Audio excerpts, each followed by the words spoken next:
जय हिंद जय हिंद जय हिंद सभी को जय हिंद। मेरा नाम है आर्यन चौधरी और मैं आपका स्वागत करता हूँ रफाल क्लासेस पे। जैसा कि मैंने पिछली क्लास में वादा किया था कि अगली क्लास में मैं लेके आऊँगा मॉडर्न हिस्ट्री भारत की, उसी के साथ में मैं फिर से आया हूँ मॉडर्न हिस्ट्री ऑफ भारत। फिर से आपको यही कहना चाहूँगा कि आपका स्वागत मैं फिर से करना चाहता हूँ रफाल क्लासेस पे।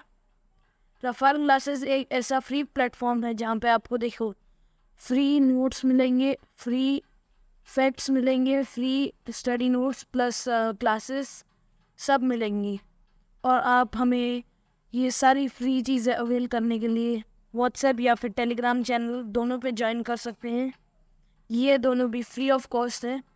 और अगर आप हमारा पेड सब्सक्रिप्शन लेना चाहते हैं तो वो भी हम कुछ दिनों में निकालेंगे, जिसके अंदर की बहुत सारी प्रैक्टिस बुक्स प्लस क्विज और कुछ प्रैक्टिस क्लासेस और PYQs कुछ एग्ज़ाम्स के, और उन्हीं के साथ में हम कुछ लाइव क्लासेस भी लेंगे। ये जल्द शुरू करेंगे, लेकिन एक बार सिर्फ हम YouTube पे शुरू कर रहे हैं। तो जैसा कि मैंने पहले ही कहा था कि आज हम शुरू करेंगे मॉडर्न हिस्ट्री ऑफ भारत। फिर से स्वागत करना है आपका रफाल क्लासेस पे। मॉडर्न हिस्ट्री ऑफ भारत ये PDF के अंदर तकरीबन बहुत सारे लगभग पेजेस हैं, 100 पेजेस के लगभग की PDF है ये। तो आज मैं सिर्फ आपको कुछ एक छोटा पार्ट ही पढ़ाऊँगा।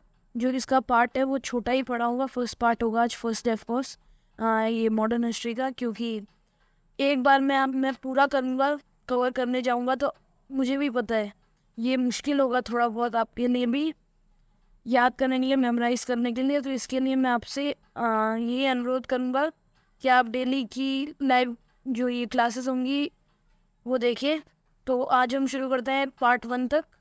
पार्ट 1 में लगभग 1857 वाले रिवॉल्ट के लगभग हम जाएंगे। तो चलिए शुरू करते हैं। और अगर आपको हमारा वीडियो अच्छा लगे तो प्लीज़ सब्सक्राइब करना ना भूलें। तो देखिए मॉडर्न हिस्ट्री, मॉडर्न इंडिया यानी कि मॉडर्न भारत, ये तो सभी को पता है कि मॉडर्न भारत जो कि अंग्रेज थे उन्होंने इंडिया को 3 भागों में डिवाइड किया था। एंशिएंट इंडिया, मिडेवियल इंडिया, फिर मॉडर्न भारत या मॉडर्न इंडिया। अंग्रेज़ों का मानना था कि मॉडर्न भारत तब आया, मॉडर्न इंडिया तब आया जब अंग्रेज़ों ने इंडिया के ऊपर रूल करना शुरू करा, क्योंकि उनका मानना था कि वही सुपीरियर थे। इसी के बाद में जो सबसे पहले जो फॉरेन इन्वेडर्स थे जो कि यूरोप से आए थे, इनमें सबसे पहला नाम आता है पोर्टुगीज़ का, जो कि आज के अंदर पोर्टुगल भी कहते हैं, पुर्तगाल भी कहते हैं। जो पुर्तगाल था वहाँ से आए सबसे पहले वास्को डी गामा, जिनके बारे में सभी जानते हैं कि वो इंडिया का फर्स्ट सी रूट भी उन्होंने खोजा था। इंडिया का सी रूट इससे पहले भी खोजने की क्रिस्टोफर कोलंबस ने कोशिश की थी, लेकिन वह गलती से अमेरिका पहुंच गए। और अमेरिका पहुंचने के बाद में उन्होंने जो वेस्ट इंडीज़ है, जो क्रिकेट टीम भी कहलाती है एक, वेस्ट इंडीज़ यानी कि कुछ इंडीज़ आयरलैंड से ग्रुप को इंडिया डिक्लेयर किया। असलियत में वो ढूंढने निकले थे इंडिया, लेकिन वास्को डी गामा इंडिया का सी रूट ढूंढने में सक्सेसफुल हुए, या कलिकत जो कि आज के साउथ में है वहाँ पे पहुँचे 1498 AD के अंदर, जहाँ पे कि जो उस टाइम के जहाँ पे जमोरिन जो किंग थे कलिकत के अंदर।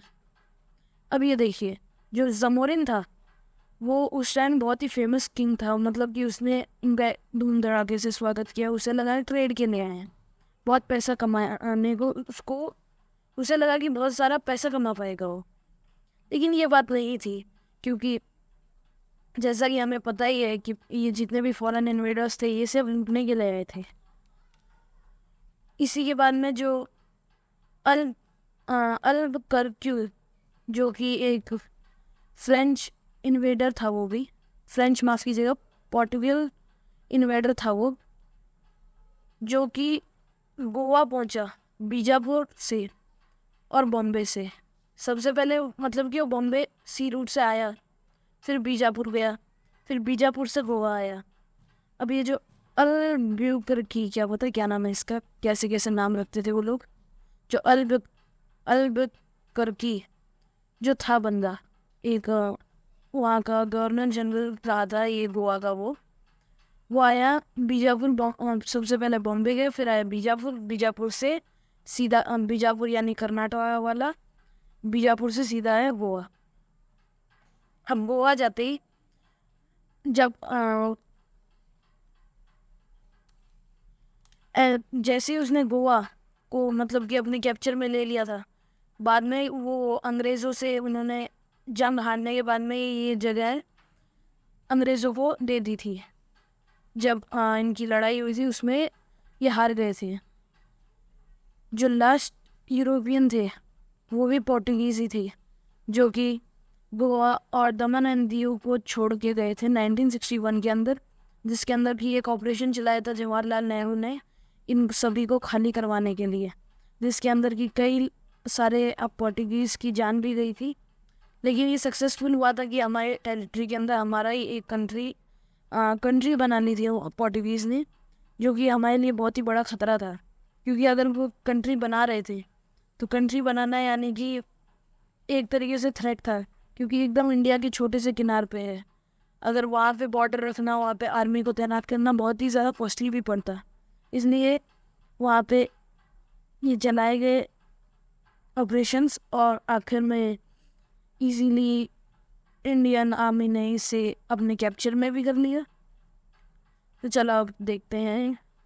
इसके बाद में अपने आए थे, ये देखिए, ये जो है ये पोर्टुगीज़ रूलर अल्बुकर्की, जो कि उस ये फ़ोटो है जब वो अफ्रीका में गए थे। ये फ़ोटो है जब वो अफ्रीका में गए थे ट्रेड के लिए। इसी के बाद में है जो डच लोग थे, यानी कि डच, आपको नाम से ही पता चल रहा होगा कहाँ के होंगे। डच यानी कि ऑफ कोर्स कहाँ के होंगे, कमेंट करिएगा। डच मैं आपको कमेंट करना पिन भी कर दूंगा, डच कौन थे आप भी कमेंट ज़रूर कीजिएगा। डच बहुत ही इजी है, कहाँ के थे, डच डेनमार्क के थे। मैं फिर भी पिन कर दूंगा, अगर आपने आंसर सीधा टाइप कर दिया मैं फिर भी पिन कर दूंगा। जो डच थे, ये डच की ईस्ट इंडिया, जो डच ईस्ट इंडिया कंपनी थी, उसकी एक पिक्चर है जब वो आ रहे थे तब जो डच लोग थे वो भी आ रहे थे अंग्रेज़ों से, इंग्लिश पीपल से। तो वो जो टेरिटरी थी उसको छोड़ के जा रहे थे इंडोनेशिया, ये अपना थाईलैंड, म्यांमार, इस साइड, एंड इंक्लूडिंग श्रीलंका के पार्ट्स भी, मालदीव्स के पार्ट्स भी। इसी के बाद में जो डच थे उन्होंने डच ईस्ट इंडिया कंपनी बनाई थी 1602 में AD में। जो मसूलीपट्टनम है वहाँ पे उन्होंने अपनी पहली फैक्ट्री भी खोली 1605 में। जो डच थे उन्होंने अपनी पावर जो खोली थी अंग्रेज़ों से, वो थी बैटल ऑफ बदेरा 1759 वाले में। इसी के बाद में हुआ द फ्रेंच, जो कि फ्रेंच यानी कि फ्रांस के जो लोग थे, उन्होंने इंडिया के अंदर आक्रमण करना शुरू कर दिया। जो फ्रेंच थे वो 1664 में इंडिया में फर्स्ट टाइम आए। इन्होंने ही जो शुरुआत की थी वो फर्स्ट फैक्ट्री खोली थी अपनी सूरत में, जो कि अंग्रेज़ों ने भी अपनी फर्स्ट फैक्ट्री सूरत में ही लगाई थी। जो डिप्लेक्स जो थे वो उस टाइम के सबसे ज़्यादा फेमस फ्रेंच गवर्नर भी रहे थे। जो कार्नेटिक वॉर हुआ था, वंदीवास या फिर वंदीवास का भी वॉर कहते हैं, जो कि अराउंड वेस्ट बंगाल के अंदर 1760 के अंदर, वहाँ पे यह लोग फ्रेंच लोग इंग्लिश लोग से हार गए थे। और इनको उसके बाद में ये जो पुडुचेरी, चंद्रनगर, ये जो भी इलाका है इधर इन्हें रहना पड़ा, और including Sri Lanka, Indonesia, Myanmar, Thailand, अपने जो जितनी भी कंट्रीज थी उन सभी का इलाका इन्हें दे दिया गया। फ्रेंच जो थे वो सेकंड लास्ट लोग थे जिन्होंने इंडिया को छोड़ा था 1954 में। पुडुचेरी और चंद्रनगर से, चंद्रनगर पुडुचेरी के पास में ही है, इधर की बहुत ही फेमस साइट भी है पास में ही। ये देखिए एक पिक्चर फ्रेंच लोगों की, जैसा कि आप देख सकते हैं बहुत सारे फ्रेंच लोग हैं इधर। ये देखने से लग रहा है कि एक पोल्ट्री मार्केट है, जहाँ पे कि फ्रेंच लोग जो हैंस मुर्गियाँ हैं उन्हें खरीदने के लिए आ रखे हैं। वो देखिए आगे चलते हैं। उसके बाद में फेमस सबसे ज़्यादा कह सकते हैं हरामी लोग इंग्लिश लोग आए। इंग्लिश लोग वही थे, अंग्रेज गोरे। ईस्ट इंडिया कंपनी स्टैब्लिश की 1600 के अंदर। तो देखिए इन्होंने ईस्ट इंडिया कंपनी को स्टैब्लिश किया 1600 में, जो कि अपना ये डच ईस्ट इंडिया कंपनी से भी पहले था। एलिजाबेथ वन ने इस्टेब्लिश करवाया था। इसी के बाद में विलियम हॉकिंस जो कि आए थे जहांगीर के टाइम में, जहांगीर के टाइम में ही आए थे। उन्होंने फिर 1600 के अंदर विज़िट करने के लिए, और उसी के बाद में 1608 के अंदर जैसे उन्हें परमिशन मिली उन्होंने अपनी एक फैक्ट्री लगा दी सूरत में, जैसे कि डच माफ़ कीजिएगा फ्रेंच लोगों ने भी लगाई थी। थॉमस रो थी, वो एक फरमान लेके आए थे, यानी कि परमिशन लेटर जहांगीर से अपनी फैक्ट्री सेट करने के लिए। जो ये इंग्लिश लोग थे उन्होंने अपना फर्स्ट जो सेटलमेंट की थी वो फोर्ट विलियम किया था, जो कि ईस्ट में था, of course east India company वाला ही। उसी के बाद में जो ईस्ट इंडिया कंपनी है वो मेनली अपने एंड में आई 1858 के अंदर, जिसके बाद में जो पावर थी वो पूरी की पूरी पहुंच गई थी क्वीन विक्टोरिया के पास में, क्योंकि 1857 का रिवॉल्ट हुआ और इंडिगो के ऊपर भी बहस छिड़ी, ट्राइबल ग्रुप्स भी लड़ने लगे। वो उसमें उन्हें लग रहा था, डर लग रहा था कि चेंज करनी चाहिए पावर, तो वो सीधी डायरेक्टली क्वीन विक्टोरिया के पास चली गई। ब्रिटिशर्स ने इंडिया पर जब लीव किया था बंगाल करके, वो थे रात 15 अगस्त 1947, 15 अगस्त 1944 सॉरी 1947। ये ईस्ट इंडिया कंपनी की फ़ोटो जबकि कोलकाता के अंदर जब ये था वेस्ट बंगाल में, जो कि आज का वेस्ट बंगाल है, उस टाइम का बंगाल था। इसी के बाद में जो बैटल ऑफ प्लासी जिसका मैंने जिक्र पहले किया था, जिसके बारे में मैंने पहले ही कहा था, कि जो बैटल ऑफ प्लासी थी वो इंग्लिश जो लोग थे उनके बीच में और नवाब ऑफ बंगाल सिराजुद्दौला के बीच में लड़ी गई थी। ये मेन रीज़न था क्योंकि जो इंग्लिश लोग थे पहली बात ना ही वह अपना टाइम टू टाइम रेवेन्यूज़ दिया करते थे, गवर्नर्स के ऊपर राज करने लगे थे एक तरीके से, उन्हीं का एरिया हड़पने लगे थे। और इसी के बाद में वह मतलब कि डिसरिस्पेक्टफुल लेटर्स भी लिखने लग गए थे जो ये गवर्नर्स थे। इसी के कारण सिराजुद्दौला को लगा कि ये तो अपने में ही कर रहे हैं, अपने राज अपनी टेरिटरी में घुस के अपना ही कर रहे हैं। तो इसी के बाद में उन्होंने मतलब कि जो मीर जाफ़र था उनका, सिराजुद्दौला का कि क्या कहते हैं आर्मी जनरल, उसे इन लोगों ने घूस दिया, यानी कि बहुत सारी टिप्स दी। वो सब करके टिप्स देने के बाद में सिराजुद्दौला का जनरल मान लिया मीर जाफ़र को कहा कि तेरे को अगला ये नवाब बना देंगे बंगाल का अगर तूने ये जंग हरा दी अपने आप को। तो सिराजुद्दौला तो ऑफकोर्स मरना ही था क्योंकि मीर जाफ़र को पैसे दिए गए थे। उसी के बाद में कुछ ही दिनों बाद में थोड़ा बहुत बनाया उसको, मीर जाफ़र को थोड़ा मतलब ऊंची पोस्ट दी और उसे भी मार दिया। इंग्लिश फोर्स जो उस टाइम बैटल ऑफ प्लासी में थी, उस टाइम जो कमांडर था वो था रॉबर्ट क्लाइव, जो कि गवर्नर जनरल भी बना था बाद में। उसी के बाद में जो ब्लैक हॉल ट्रेजेडी हुई थी वो भी इसी के टाइम में हुई थी। वर्ल्ड वॉर जो ब्लैक होल ट्रेजेडी हुई थी जिसके अंदर की मतलब कि बहुत सारे ये अपने इंग्लिश लोगों को भर के एक खाली कमरा था जिसके अंदर की बंद कर दिया, जहाँ पे कोई लाइट नहीं जा रही और बहुत देर कई दिनों तक बंद रखा, जिस कारण उन लोगों की मृत्यु हो गई थी। वो सभी लोग तड़प तड़प के मरे थे। उसी कारण अंग्रेज़ों ने बदला लेने के लिए ये वॉर भी लड़ी थी, एक तरीके से कह सकते हैं हम लोग। इसी के बाद में ये जो पिक्चर है ये बैटल ऑफ प्लासी की एक पिक्चर है। इसी के बाद में लगातार इसी के बाद में एक और नई वॉर हुई जिसके अंदर की बैटल ऑफ बक्सर जिसे कहा गया है। इसके अंदर जो लड़ाई लड़ी गई थी, नवाब थे जो बंगाल के, जिसके अंदर की मीर कासिम था, नवाब ऑफ अवध था और मुगल्स का भी राज जिस टाइम चल रहा था उनके भी कुछ रूलर्स थे। अभी जो लड़ाई लड़ी गई थी 1764 में लड़ी गई थी, और इसके अंदर जो ट्रीटी हुई थी बैटल लड़ने के बाद में, क्योंकि हार गए थे, कंबाइंड फोर्सेस जो थी इनके सामने हार गए थे। अभी जो ट्रीटी हुई थी उस ट्रीटी के अकॉर्डिंग जो इलाहाबाद था, जो कि प्रयागराज है, उसको मतलब कि लैंड जो रेवेन्यू सिस्टम थे वो सारे के सारे दीवानी और बंगाल जो भी थे वो सारे के सारे शिफ्ट हो गए थे कंपनी के पास में। बिहार उड़ीसा जो भी थे वो सारे के सारे शिफ्ट हो गए थे यहाँ पे अपनी कंपनी के पास में, ईस्ट इंडिया कंपनी। इसी के बाद में जो बक्सर की जो वॉर थी उसके गवर्नर जो उस टाइम क्या कहते हैं कमांडर थे,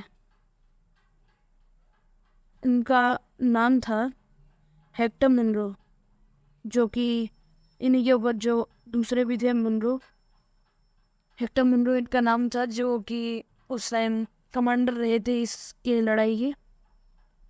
ये बैटल ऑफ बक्सर की एक पिक्चर देखिए, यहाँ पे दिख भी रहा है क्लियरली कैसे लड़ाई चल रही थी। इसी के बाद में एंट्री हुई मराठास की, जिसके अंदर मराठास ने थर्ड बैटल ऑफ पानीपत लड़ी।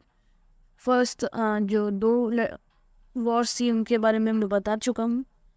एक हुई थी अपनी 1526 के अंदर, 1556 के अंदर और 1761 के अंदर अहमद शाह दुर्रानी या फिर अब्दाली के साथ में, जिसके अंदर कि ये मराठा लोग थे, शिवाजी ये सब थे। इसी के बाद में लड़ाई हुई मराठास की जो हुई थी, एंग्लो मराठा वॉर हुई थी, जिसके अंदर की ये 1775 से 1782 तक लड़े थे लगातार। इसी दौरान जो मराठा के प्राइम मिनिस्टर थे उन्हें पेशवास कहा जाता था, क्योंकि यहाँ पे सिर्फ एक प्राइम मिनिस्टर नहीं हुआ करता था। जो मराठा पावर्स थी वो 3 के अंदर डिवाइडेड थी। होलकर जो कि इंदौर में रहते थे, गायकवाड़ जो कि वडोदरा यानी कि गुजरात में रहते थे, और सिंधिया जो कि ग्वालियर में रहते थे। इसी के बाद में जो फर्स्ट एंग्लो मराठा वॉर हुई थी उसका मैंने बता ही दिया, 6 साल चली थी। ये शिवाजी का एक पोर्ट्रेट जो कि आपके सामने क्लियरली दिख रहा है, छत्रपति शिवाजी। मैसूर भी एक जानी मानी जगह थी उस समय की। मैसूर आज भी जैसे कि सिटी ऑफ पैलेसेस कहा जाता है, जिसके अंदर फर्स्ट एंग्लो मैसूर वॉर हुआ था, जिसके अंदर की अपना टीपू सुल्तान वो सब लड़े थे। इसी के अंदर हैदर अली जो थे, इसी के अंदर हैदर अली ने फर्स्ट एंग्लो मैसूर वॉर लड़ी थी। उसी के बाद में सेकेंड एंग्लो मैसूर वॉर 1784 में हुई थी, हैदर अली उसमें लड़े थे। थर्ड एंग्लो मैसूर वॉर भी 1792 में हुई थी, जिसमें ट्रीटी ऑफ जो ये रंगापट्टनम, जिसके अंदर की इन्होंने कुछ एक साइन किया था, जिसके अकॉर्डिंगली कुछ हिस्सा जो था वो डिवाइड किया गया था एक तरीके से, जो लैंड रेवेन्यू वो सब थे वो। फोर्थ एंग्लो मैसूर वॉर थी, उसके अंदर टीपू सुल्तान मर गए, और जो टीपू सुल्तान है उन्हें लायन ऑफ मैसूर भी कहा जाता है, क्योंकि ये एक ऐसे योद्धा थे जिन्हें मतलब कि ना कोई डर था, बहुत ही फेयरलेस थे। तब भी अंग्रेज़ों को डर था कि ये कहीं वापस से मतलब 1857 में जैसा रिवॉल्ट हुआ था, तो मैं पहले ही आश्चर्य हो गया था कि ऐसा कुछ ये पहले ना कर दे, मतलब ऐसी कोई लड़ाई पहले ना छिड़ जाए। तो जैसे ही इन्हें संदेह हुआ, अंग्रेज़ों ने टीपू सुल्तान के दोनों बच्चों को कैद में ले लिया और ट्रीटी साइन करवा ली, और उसी के बाद में टीपू सुल्तान की डेथ भी हो गई 1799 के अंदर। यह एक पिक्चर है मैसूर पैलेस की।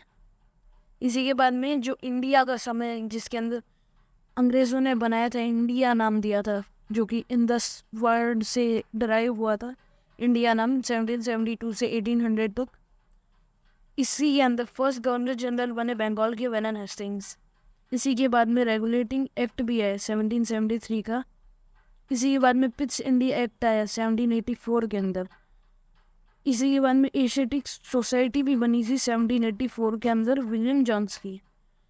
अब मेरे से कई बच्चे मतलब कि ये भी कहते हैं, कई बार मेरे को मैसेजेस आते हैं कि जो आप पढ़ाते हो सर, इसके अंदर जो ये लिखा हुआ है जैसे रेगुलेटिंग एक्ट है, मैं बता दूंगा बताने के लिए कि इसका क्या मीनिंग था, लेकिन बहुत लंबा चौड़ा है। अब देखो, जैसे कि रेगुलेटिंग एक्ट है, इसका मैं बता तो दूंगा, ये बहुत लंबा चौड़ा होगा और ना ये इतना एग्जाम में इसकी डेफिनेशन कोई नहीं पूछेगा। या तो ये पूछेगा किसने लगाया था, या ये पूछेगा कि कौन से ईयर में लगा था। अब जैसे कि कोई लोग पूछ भी रहे हैं कि रेगुलेटिंग एक्ट सर फिर भी बताओ, तो देखो इसके अंदर रेगुलेटिंग एक्ट वो था जिसके अंदर जो पार्लियामेंट था ब्रिटेन का, उसी के पास में पूरा का पूरा ईस्ट इंडिया कंपनी का रूल था। वो ही सिर्फ रूल कर सकता था ईस्ट इंडिया कंपनी के ऊपर रेगुलेटिंग एक्ट के थ्रू। इसी के बाद में पिट्स इंडिया एक्ट, ये सब आप चाहो ना तो इसका मैं एक आपको अलग से PDF बना के दूंगा, लेकिन इसकी कोई ज़रूरत नहीं है क्योंकि ये इतना ज़्यादा भी महत्वपूर्ण नहीं है। क्योंकि कॉम्पिटिटिव एग्जाम्स में जो MCQ जो टाइप होते हैं उनके अंदर ऐसे क्वेश्चंस नहीं पूछते हैं कि किसने क्या किया। सर वहाँ पे इतना ही पूछेगा किसके द्वारा किया गया, कि कौन से सन में किया गया, कौन से ईयर में किया गया। इसी के बाद में हुई एशियाटिक सोसाइटी 1784, जो कि हमारे विलियम जोन्स, हमारे तो नहीं कहेंगे, परदेसी, जो कि बहुत ही गंदे लोग थे जिन्होंने इंडिया को कंकाल करके छोड़ दिया। अब उन्हें आप कहोगे अच्छे लोग थे, नहीं। विलियम जोन्स जो कि 1784 के अंदर एशियाटिक सोसाइटी को जिन्होंने इस्टेब्लिश किया। जो लॉर्ड कार्नवालिस था उसे father of Indian civil services भी कहा जाता है, ICS, जिससे कि फर्स्ट टाइम सत्येंद्रनाथ टैगोर जो कि भाई रहे थे रविंद्रनाथ टैगोर के, उन्होंने क्वालिफाई किया था और फर्स्ट ICS ऑफिसर भी बने थे जो कि इंडियन थे। इसी के बाद में सब्सिडियरी अलायंस इंट्रोड्यूस की लॉर्ड वेलेस्ली के द्वारा।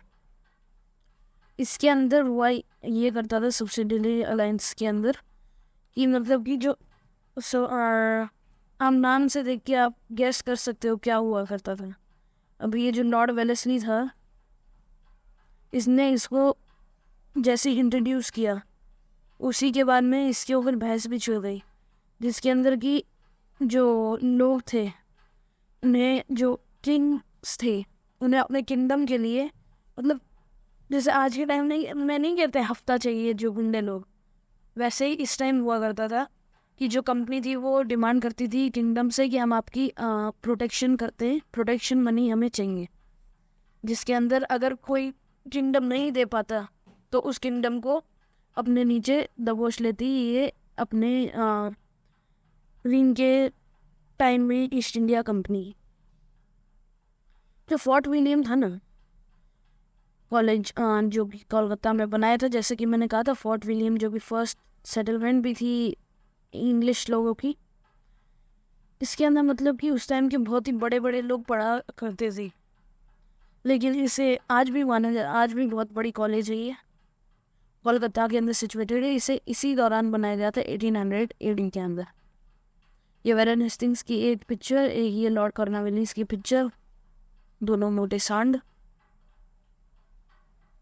ये लॉर्ड वेलेस्ली की पिक्चर, ये फोर्ट विलियम कॉलेज की पिक्चर। लैंड रेवेन्यू सिस्टम, हम भैया लैंड रेवेन्यू सिस्टम क्या है सर, हमें तो नहीं समझ में आता।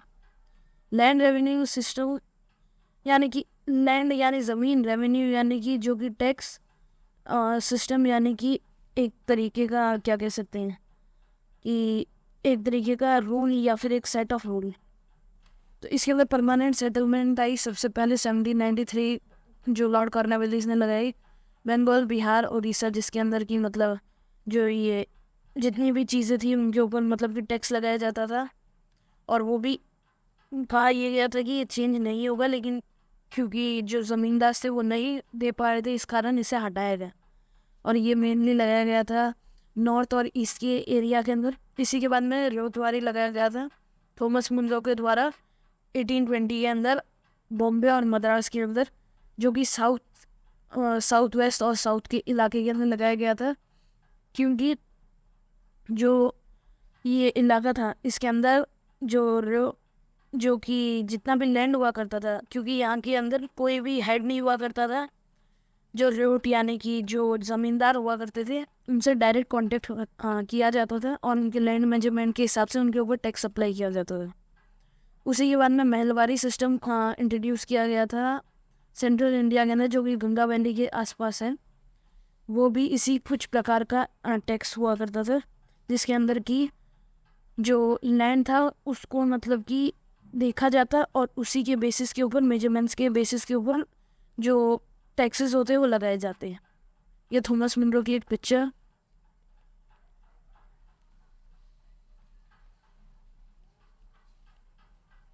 इसी के बाद में इंडिया, जो कि 1800 से 1857 के बीच में जो रहा, रिवॉल्ट से पहले, जिसमें कि first governor general William Bentinck जो रहे थे।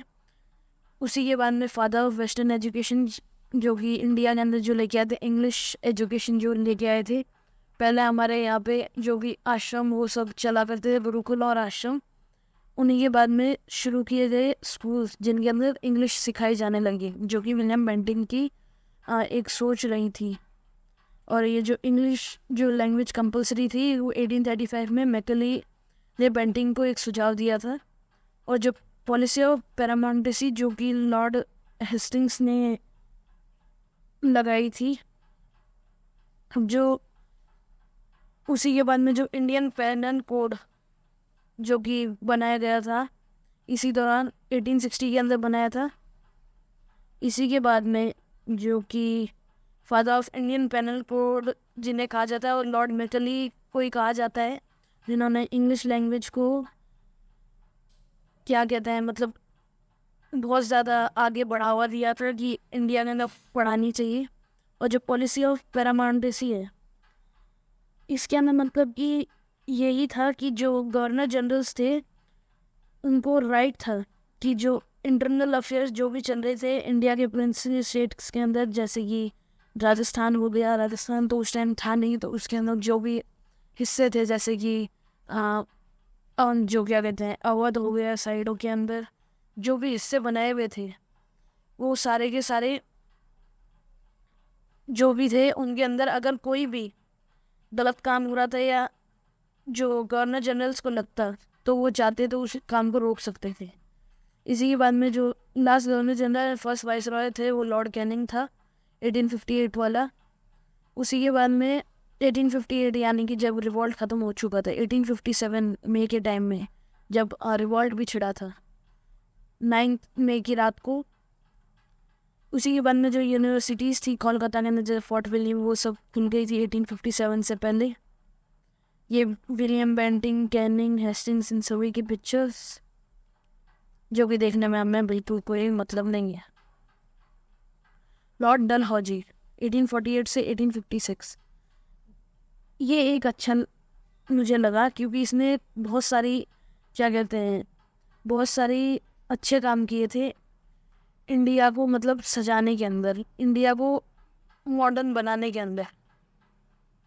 ये ठीक था, फिर भी वो बात अलग है, इसने एक गलत डॉक्ट्रिन ऑफ लैप्स की एक निकाली थी, जिसके अंदर की जो स्टेट था सतारा का उसे कैप्चर किया गया था। अगर किसी का मेल हेयर यानी कि मेल बच्चा नहीं हुआ किसी राजा का और मर गया तो वो स्टेट या फिर वो एरिया जो ईस्ट इंडिया कंपनी थी उसके अंडर आ जाता है। इसी के बाद में रेलवे सर्विसेज भी इसी के टाइम में शुरू की गई 1853 के अंदर, बॉम्बे टू थाने। इसी के बाद में टेलीग्राफ सर्विस भी 1853 के अंदर आगरा टू कलकत्ता इसी के द्वारा शुरू की गई। फर्स्ट इंजीनियरिंग कॉलेज भी रुड़की के ऊपर इसी के द्वारा लगाई गई थी। और जो पोस्टल सर्विसेज थी, जो कि पोस्टल सर्विसेज जो भी रही थी वो भी इसी के टाइम में लगाई गई थी। ये लॉर्ड डलहौजी की पिक्चर और ये 1857 का रिवॉल्ट, ये हम पढ़ेंगे नेक्स्ट एपिसोड या फिर नेक्स्ट क्लास के अंदर। और तब तक के लिए मैं आपको यही कहूँगा, बाय बाय सभी को, बाय।